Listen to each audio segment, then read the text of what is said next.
to remind you that, and this is to remind you that that this isn't only about your child's growth, but about your growth as well, and to remind you to find joy in the journey, and this process is all about you too. So when creating a special playtime for your child, keep the following things in the back of your mind. They're kind of goals maybe that you'd like to work on.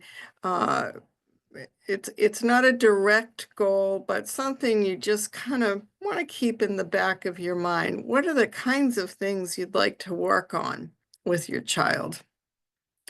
So here's just a few examples. Um, I would like my child to experience success or build self-esteem or learn on-task behavior, learn self-control, channel aggression appropriately, allow expression of anger through play, practice patience, problem solve through play. So every child is different, and there might be one or two things that you wish most for your child. So we'll handle two topics in this presentation. One is to practice attending. The second one is to practice encouragement. So the first topic to practice in your special playtime is to practice attending. Sometimes this is called filial play therapy. It was originally developed by Dr. Louise Gurney in 1963. And she developed this as a way to bridge the time between play therapy sessions. So to help parents take what children were experiencing in their therapy sessions with her and to practice it at home. So to help parents sort of put that therapy sort of into practice during playtime at home. So it worked really well. She followed it up with research and found it to be very effective. Excuse me. So attending is verbally paying attention to your child. Sometimes it's also called talk time. So I'm going to stop sharing and play a YouTube video that shows an actual example of what it looks like, and then we'll talk about it.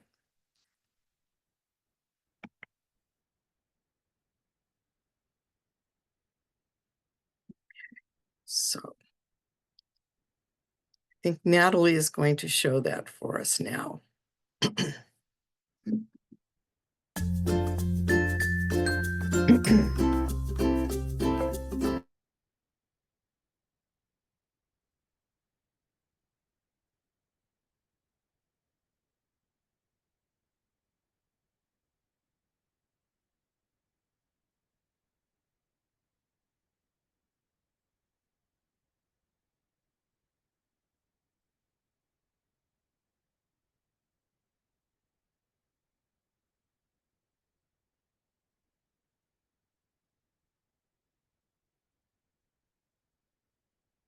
Oh, Natalie, did you press sound when you did the share? I was going to say, is it not playing? Okay, hold on. I did press sound, but let me double check.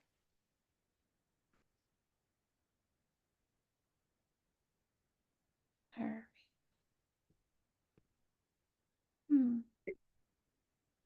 I'll try one more time.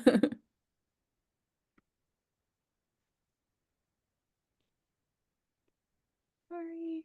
Share sound.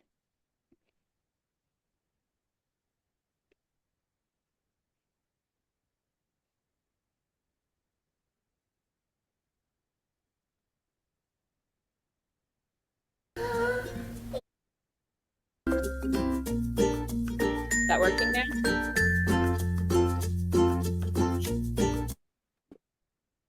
Can you do full screen? Are you able to? No, can't hear anything.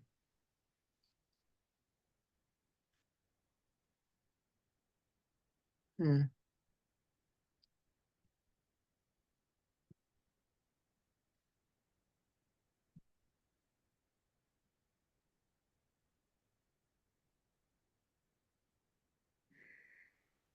It was playing, Natalie.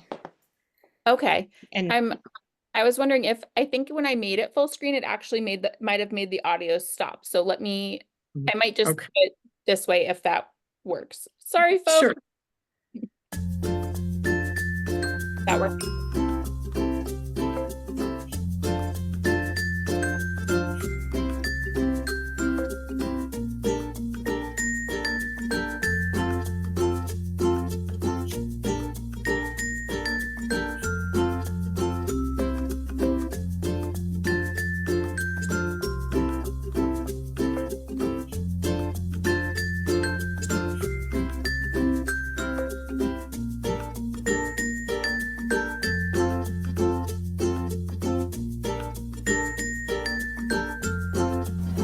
Special playtime. Yippee! What are these? Oh, you found something there. Wait, Clara! Stethoscopes and food! You're so excited by what you see. It's a shaker. Oh, you got the shaker. Daddy would have that? Oh, so you want me to have this? Yeah. Look. And you have those. And look, a baby in a bottle. Oh, and you found some more things. Let's see. The flash. Oh, and a flashlight.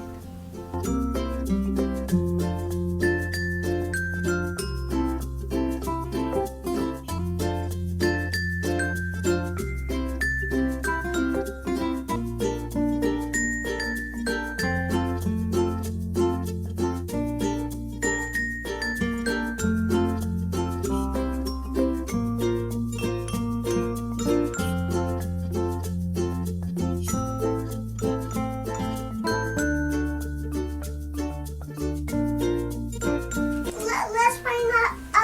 Hey, what is that? Oh, you see something over there you're really interested in. Hey, the playtime. Oh. You're excited about that. I'm sorry about that. Can you say my friend? Hey, look! Oh. Hey, look, there's Play-Doh. You can see all sorts of things you're excited about. Hey, look. You Hey, found- look, there's cars. And cars too! You can't believe it! All these exciting things! Look, you made my glue. Oh, and you're making it go now.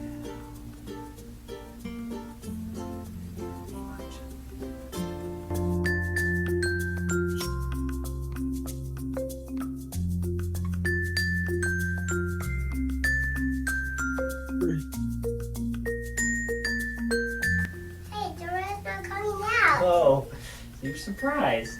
I think it's funny. You trying to dump it out and it's not coming out. Come out, Goo Come out, Goo Goo! You have fun saying that. Come out, Goo Goo. Come out, Goo Goo! You're trying to get it to come out. You like making the funny sounds.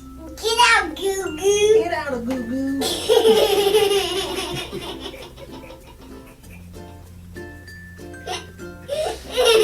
You like being funny. Get out, Goo Get out, Goo. Goo Goo!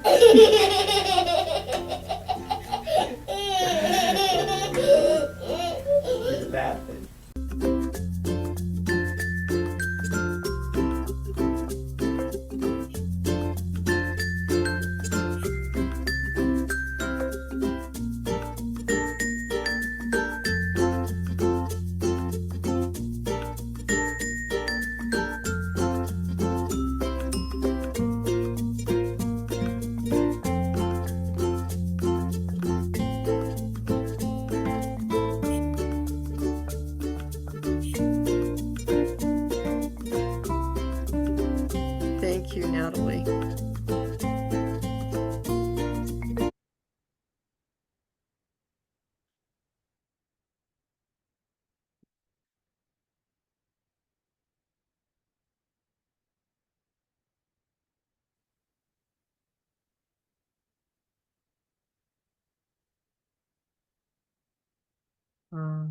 Okay.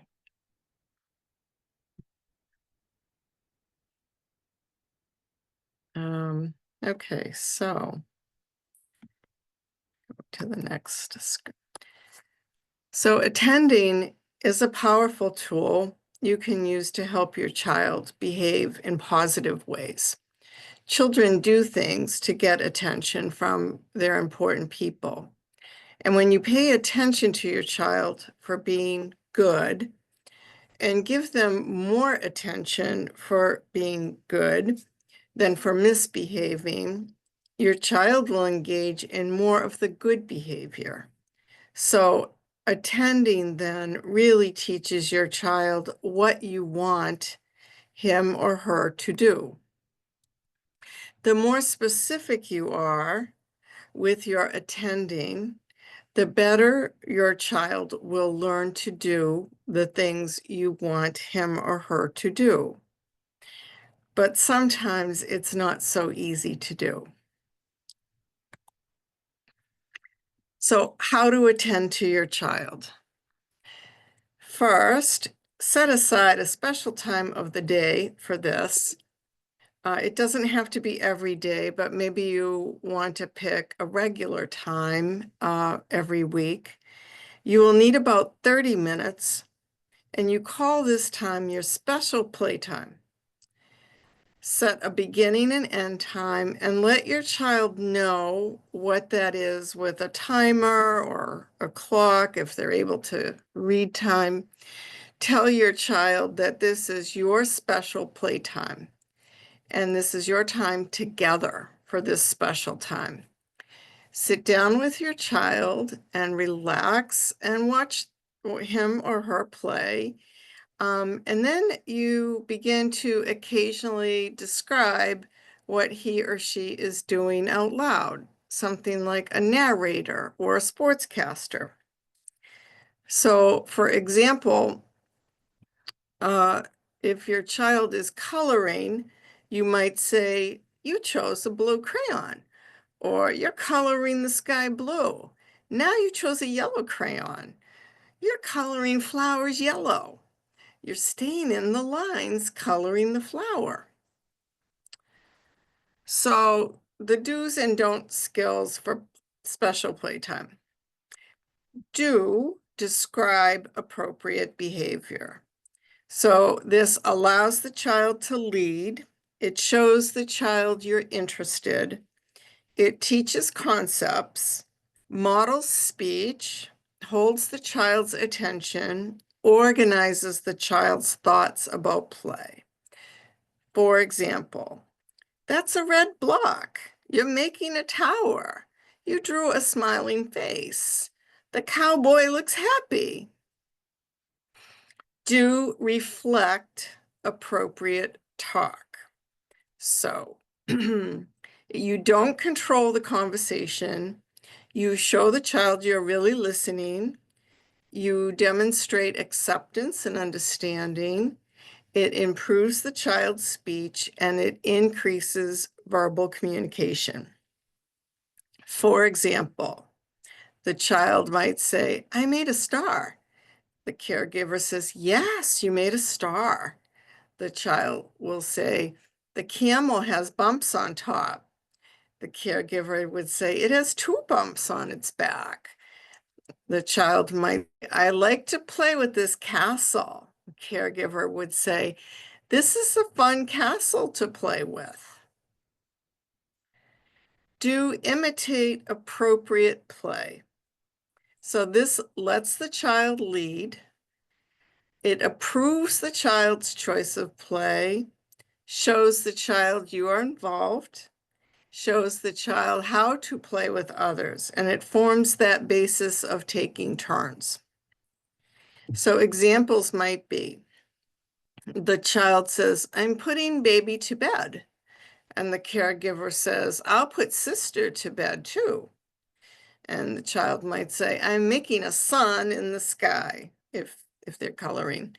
And the caregiver says, "I'm going to put a sun in my picture too."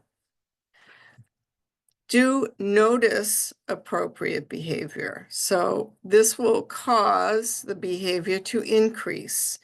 Lets the child know what you like. Increases self-esteem, adds warmth to the relationship, and makes both the caregiver and the child feel good. For example, terrific counting. I like the way you're playing so quietly. You have wonderful ideas for this game. I'm proud of you for being polite. You did a nice job on that building. So here's some don'ts. Do ignore inappropriate behavior unless it's dangerous or destructive. So don't look at the child or speak, smile, or frown. Ignore every time. And you can expect that behavior to increase at first, but then it will drop off. It avoids increasing the bad behavior. It decreases some behaviors. It helps the child notice the difference between your responses to good and bad behaviors.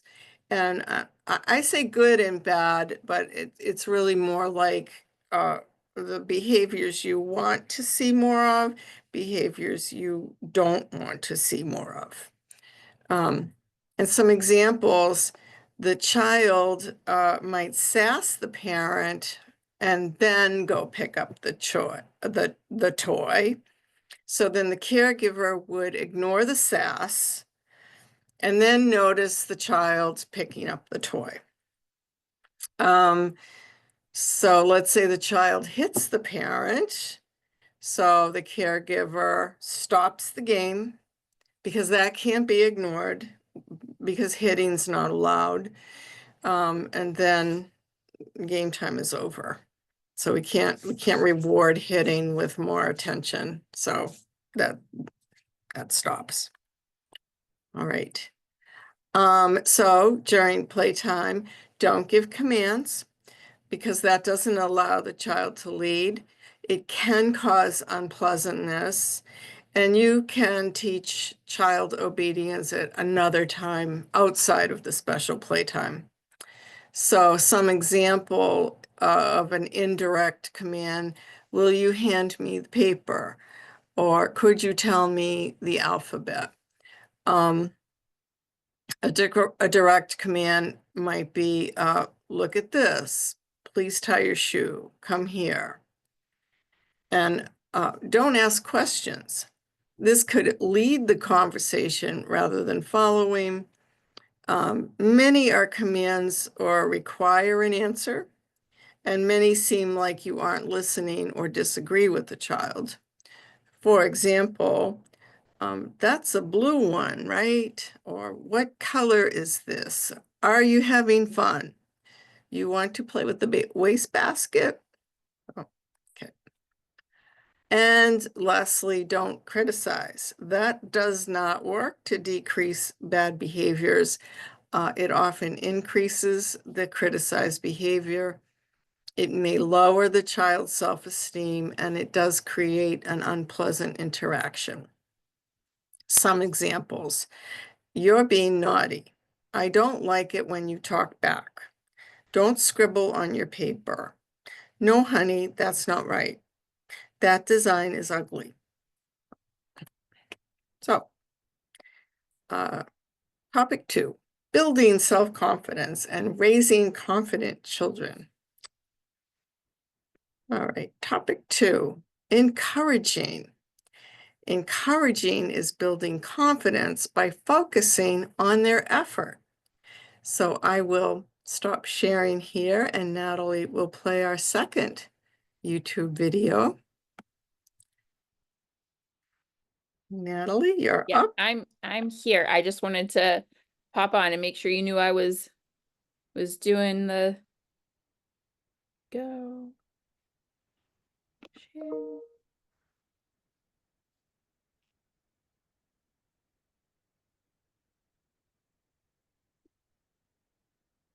I am gonna try to make it full screen. So if it doesn't work, just let me know. Okay.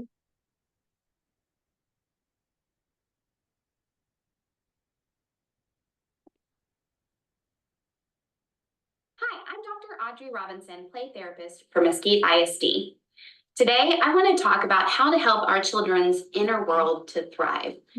Not Natalie, playing. It's, Just the we're hearing audio. sound, but we're not seeing the picture.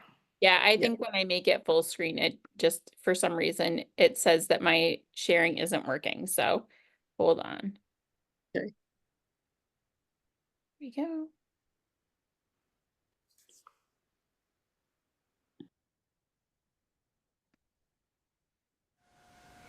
Hi, I'm Dr. Audrey Robinson, play therapist for Mesquite ISD. Today, I want to talk about how to help our children's inner world to thrive. Children are complex human beings, just like you and I. If you Google self-esteem, which is how a person sees their worth, you'll find tons of resources about how to boost self-esteem in kids and everybody. Self-esteem alone is not enough. High self-esteem in teenagers in research has been linked to more risky behaviors and even bullying. Now, I'm not saying self-esteem is bad. It isn't. It's just not the only goal. We want our kids to also have self-control, which is the ability to regulate emotions and make decisions to help ground that high self-esteem. Director of Counseling in Mesquite ISD, Kim Edwards, has said, "We don't fix kids by making them feel good about themselves. We help our kids by helping them to build an internal compass." So how do we go about that? We want to encourage the effort rather than praise the product. What does that mean? We want effort over praise. Praise is kind of our go-to as parents, right? It's the things when we say, we're like, "Good job, that painting's so beautiful," where we're using value language like good, best, beautiful. And it has our kids looking to us to tell them what's good and bad, right and wrong. We want them to develop that inside themselves. What we know is kids who have an abundance of praise in their life are less likely to develop their talents to the fullest or even take on challenges as much as other kids. We want to encourage the effort. By focusing on our kids' effort, we are helping them to accept their shortcomings, understand that making mistakes is okay, better than okay, it's great. And side note, if I was going to write a children's book, it would be about how awesome making mistakes is for your brain. It also helps our kids to build confidence, to build persistence, to realize that their contributions to the world, to your family, are important. It's about growth. So here I'm going to give you some examples of how we highlight the effort, and I'm going to put several more down in the information along with some links to resources about this also. It's saying things like, "You did it!" "Oh, you worked so hard on that, even though it didn't turn out how you wanted it to." See, we're even when our kids are disappointed, because we know they're not going to succeed every single time, we want them to be able to handle that failure. We're bringing in a little emotion with that one. We also say things like, "I am confident that you'll figure this out." Returning that responsibility to our kiddos so that they can figure it out. And even things like, "I really appreciate, thanks for picking up all the dishes. I noticed you do that." And you'll see that when you notice kids doing these kind of things around the house, helping out, contributing to the family, they'll start to do it more. And if you have multiple kiddos, then the other kids are going to say, "Oh, did you see that? Mom noticed that he did that. I'm going to do that too." Kids like to be noticed for their effort. And this is how we help to grow our kids.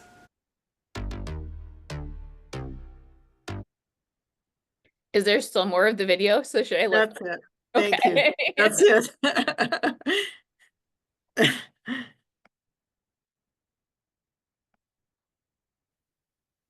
So encouragement is a very powerful tool. And I just want to say, I mean, it's okay to praise your kids too. I mean, nothing wrong with that if you feel like you want to say something about that. But that was a good video to point out the difference between the two, how encouragement is doing something different than praise. And so it it helps them build a more internal compass for themselves and helps them to kind of motivate themselves. It can be very powerful. So it also teaches your child to behave in positive ways. And also, it does kind of focus them on the kinds of things that you'd like them to do more of. So again, if you're specific with your encouragement, the better your child will learn to do those things you'd like them to do more of. And again, sometimes it's not so easy to do. It kind of means you have to be kind of one step ahead all the time, which, it's exhausting, but, that's kind of where you go with it. So how to encourage your child? Catch your child doing something good. Again, I say good, but that's kind of the umbrella term for what you'd like them to do more of. And notice them using positive words, and name the specific behavior. You did such a nice job of organizing your things. Um, Thank you for helping me clean up. Or I like it when you play quietly when mommy and daddy are talking. So again, those are the things that you want them to do more of. So you're kind of jumping on that every time you see them do it. And you're giving them that noticing, and that's encouraging them because you want them to do more of that. Notice your child as close to the time when your child is doing that behavior. Don't wait, because that makes the association immediate. So it's coming right after the behavior. It's making it in the moment. So the association is right there. You can use physical affection as rewards. So you've got the positive words, and sometimes giving them a hug or putting your arm around them, that gives a really good concrete, tactile kind of positive reward. And that can be very effective with children, especially kids with sensory stuff. So use encouragement during your child's play. So you can say things like, what colorful choices, or it's so nice to be with you when you play so quietly. And overlook some negative behavior if it's not of major importance. So for example, if your child is frowning and cranky in the morning but's gotten dressed well, you can ignore the crankiness and notice the positive behavior of dressing well. Or you could say something about the crankiness while still emphasizing the positive, like, even though you're cranky now, I hope you do a very good job turning that around, and I hope you can do that today so you have a good day. You can do it that way too. So just to review, to attend, set aside 30 minutes. Describe what your child is doing out loud. Use a relaxed voice. Use neutral words. Name the specific behaviors, and don't direct the child's play. And to encourage, catch your child being good. Notice him or her. Use positive words. Name the specific behaviors. Don't wait to notice. And use physical affection. Here are a whole list of resources you can always refer to for more information. If you just want to read up on any of these things, listening, or just anything at all, attachment, all kinds of things like that. I'll stop sharing now, and I'd like to just open it up to questions. I know I reviewed quite a bit of material, and you probably have some thoughts and questions. So please.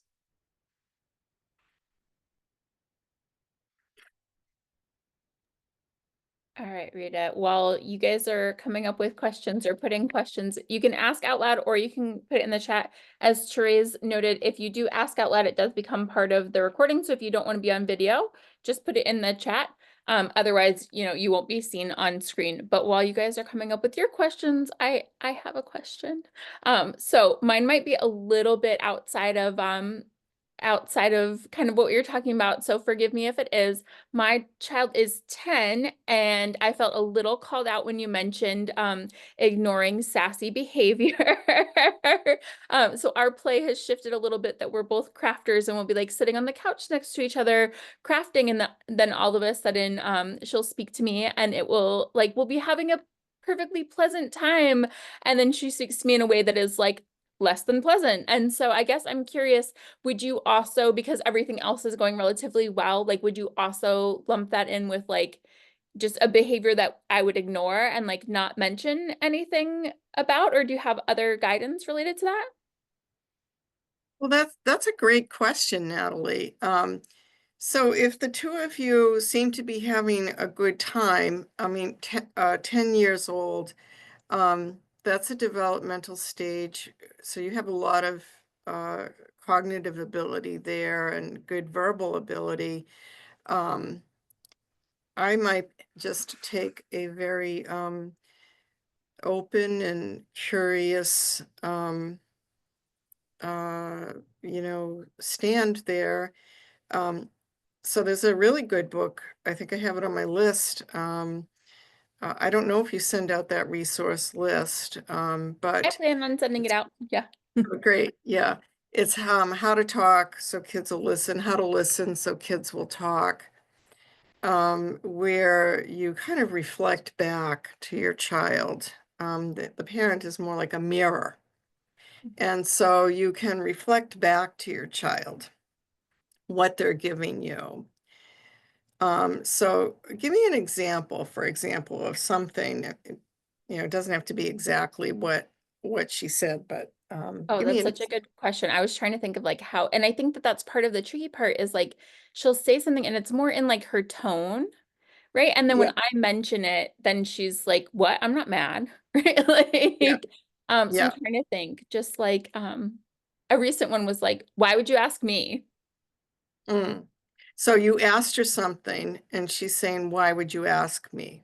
in Mhm. an annoyed kind of voice. Yes.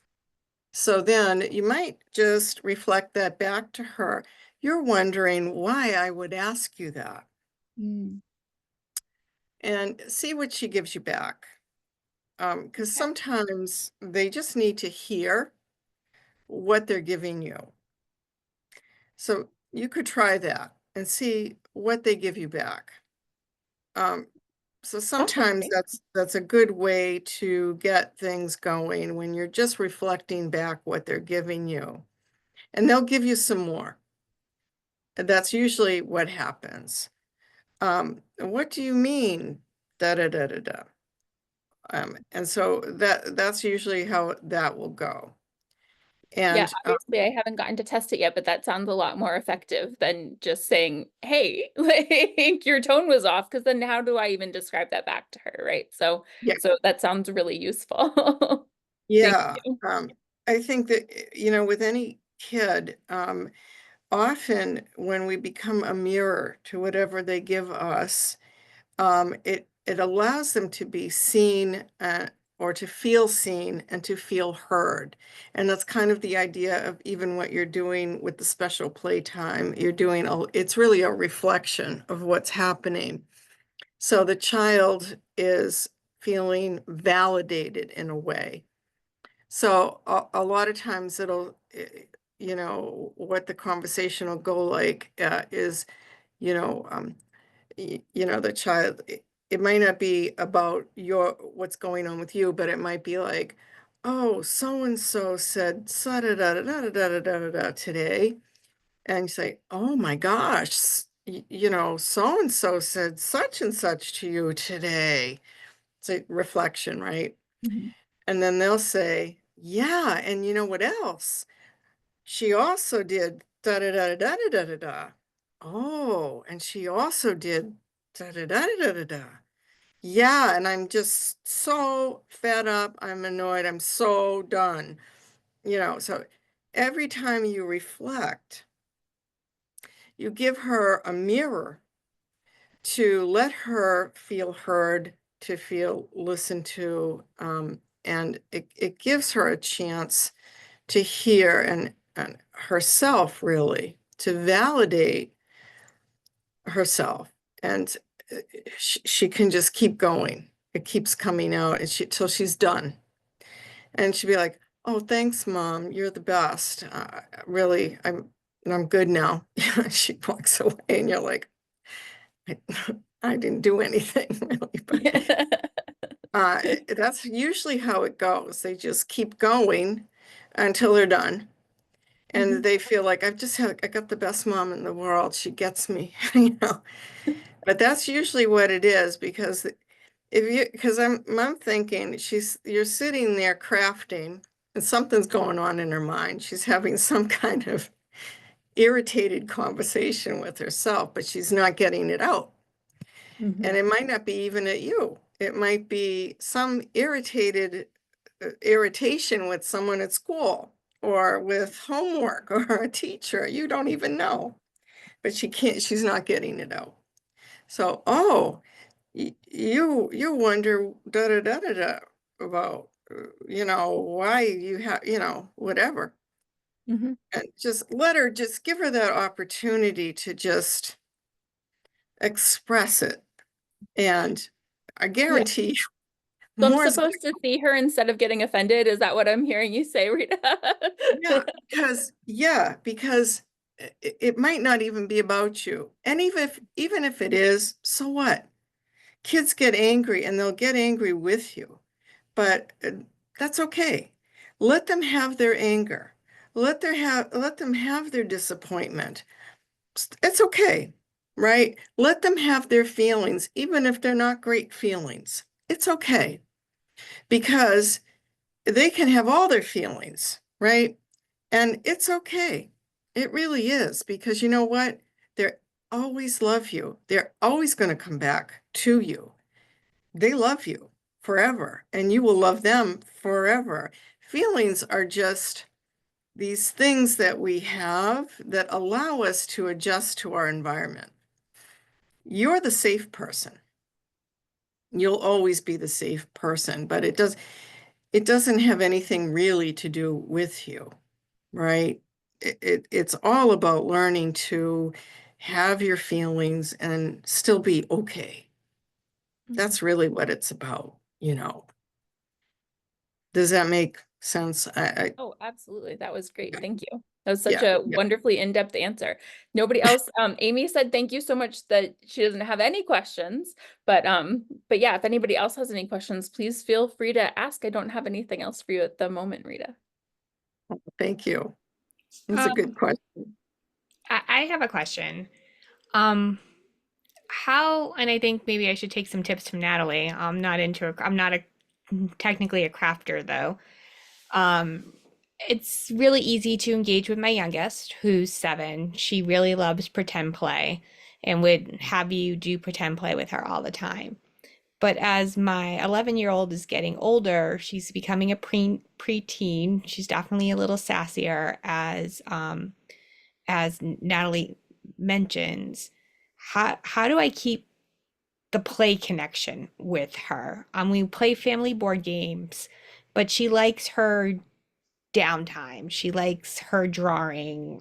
She likes her she does like crocheting, which I don't know how to do with chopsticks. She taught herself to crochet with chopsticks. Oh, Um, wow. I just want to keep that connection with her, and as she goes older, I'm finding she wants more private time or more alone time. So, yeah, how to, besides family game night, how to maybe. Yeah, that's a hard one as they get older. It's so hard. Are there any activities that you do enjoy doing together? Um, I like to watch her draw. She's a very good artist. Mm, So I like to watch her draw. But yeah, we do play games. She likes Ticket the Ride, and she likes Ticket the Ride a lot, but she like beats my butt all the time. So, um, but that's fine. Um, I just feel like I'm already losing the connection I have with her that I have with my younger one. So yeah. So games, art, and she plays sports. I probably could be more physically active and engage with her there. So, mhm. What kind of sports? she does soccer, softball, swimming. I do try to be present. She does the drama club and I volunteer for all the sessions, but that's not really like one-on-one time. I show her that I'm present, I'm there supporting her drama teacher, but I'm just a chaperone for snack and bathroom. So I try to be present in her activities, but Maybe I'm thinking kind of taking what she likes and kind of going outside the box a bit.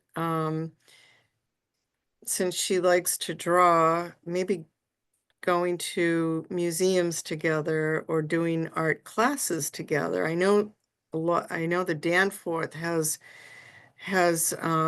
art classes, or maybe just even visiting museums together or seeing plays together, just doing those kind of outings together or trying to just expand those interests to activities that an older child could appreciate, and having mother-daughter activities like that, um, that um, she might appreciate, and then you can talk about it and have some conversations and have some fun together like that. So maybe looking for activities like that that kind of take things that you both like to do together, and um, that's kind of what I was thinking, kind of expanding on that. it sounds some good feedback. I haven't really thought about it that way. Um, Yeah. The older she gets, she'll probably be looking for some different ideas as well. Um, you know, um, especially as her interests grow and she's thinking about herself and how she's fitting into the world, things that she'll want to do with herself and where her interests are going to lie and things like that. And you'll be having more of those conversations for sure. Um, kind of opens up her mind a little bit too, to what's out there.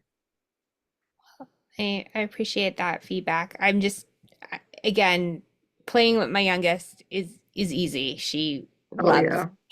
loves play, and Yeah. she's really into pretend play more than the oldest ever was. Yeah. Natalie, do we have any other questions? No, we don't. Can I want to just address the whole idea of sass? Um, Yeah. just very quickly. I don't want to keep anybody Rita, I long. love this because I know that, sorry, everybody else here knows that I'm in the or the staff here knows I'm in the counseling program. And so I do tell other parents that rude doesn't mean anything, that like we need to be more specific. And then in my own life, I'm like, it's so hard. So anyway, yes, please address So, the concept of well, sass, Rita. yeah, rude is something though. Rude is unexpressed anger, or it's anger expressed inappropriately. I guess what I mean is like telling kids that something is rude isn't helpful, right? Like because like Right. It right? doesn't, that's what I mean by it doesn't mean anything, but I get what you're saying. Sorry, go So, ahead.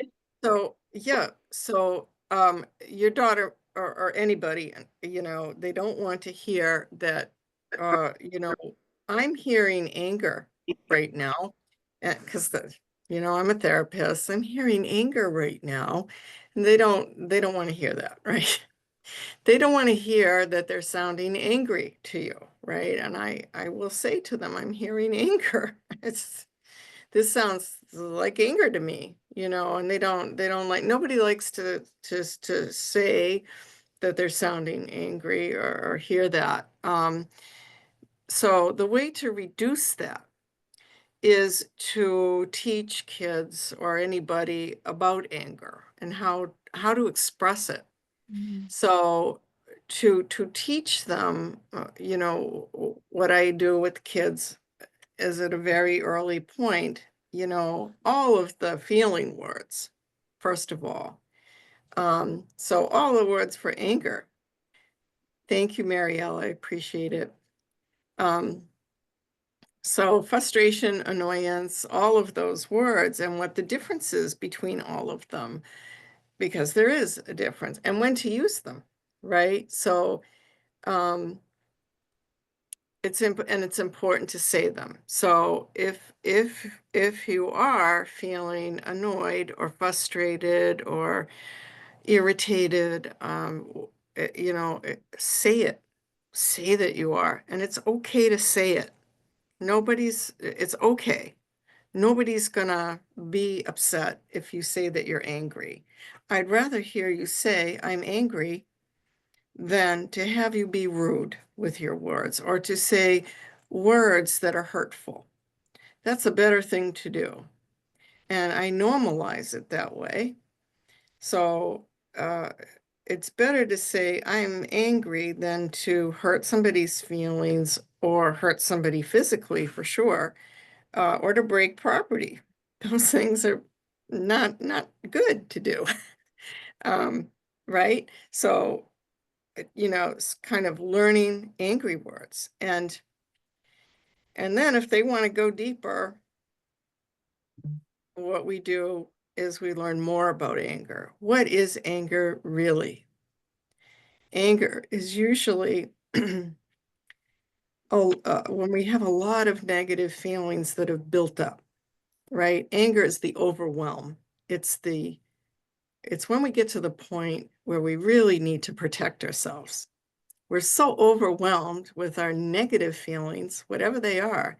It could be a lot of scared, a lot of anxiety, a lot of shame, and it gets overwhelming.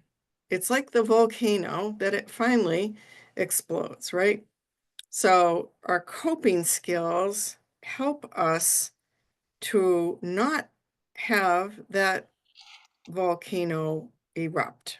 So when we're using our coping skills, we're keeping the volcano very tame, very quiet, right? So that's kind of the idea of anger in a very simple way. Coping skills are things like saying, I'm angry, to your trusted loved one and talking to your trusted loved one about what you know, what you're sad about, what your hurt feelings are about, what you're scared about, what you're anxious about, letting it out that way. It's using all your coping skills like your deep breathing, counting to 10, taking some safe space, all of that. And that's how we keep anger very, very low. And we don't let that volcano erupt. And we don't get to the point where we feel like words come out of our mouth that we don't want to say because we don't want to hurt our relationships.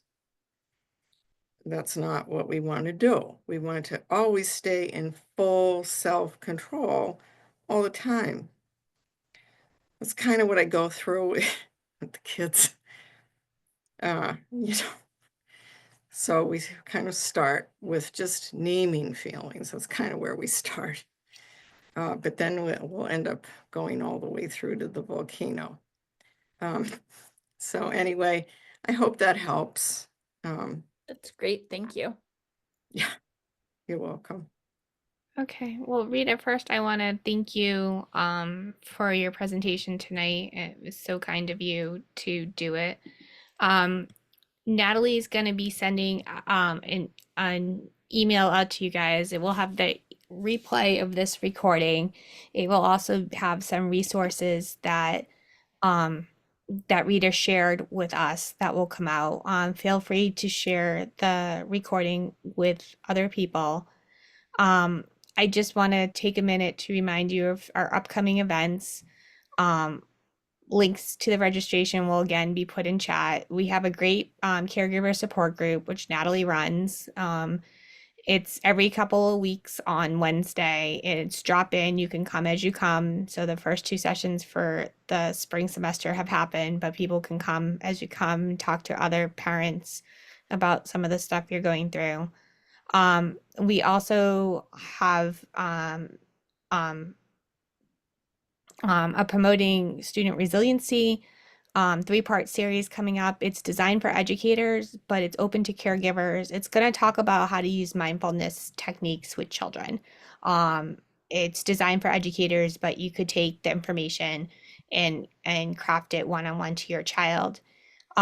What she's going to do during the training is she's going to have you practice the different techniques with people in small groups. So it's great to attend in person, but if you're unable to make that time, because there are Thursdays at 4 o'clock, I know some people are still working, you can register for the events and get the recordings sent to you. And that way you can watch them at your own time.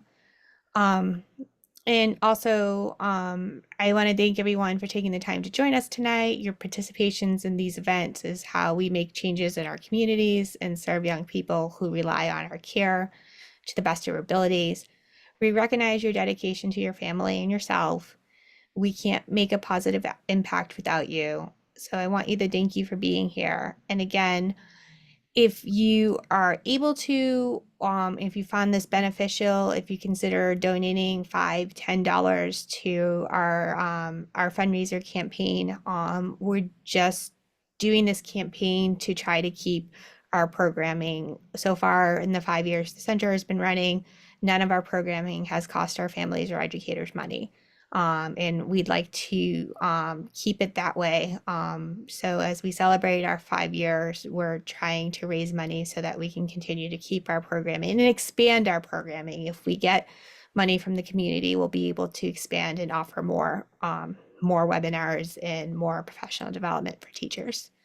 And sorry, Trace, just as important for that, I did put the survey link in the chat.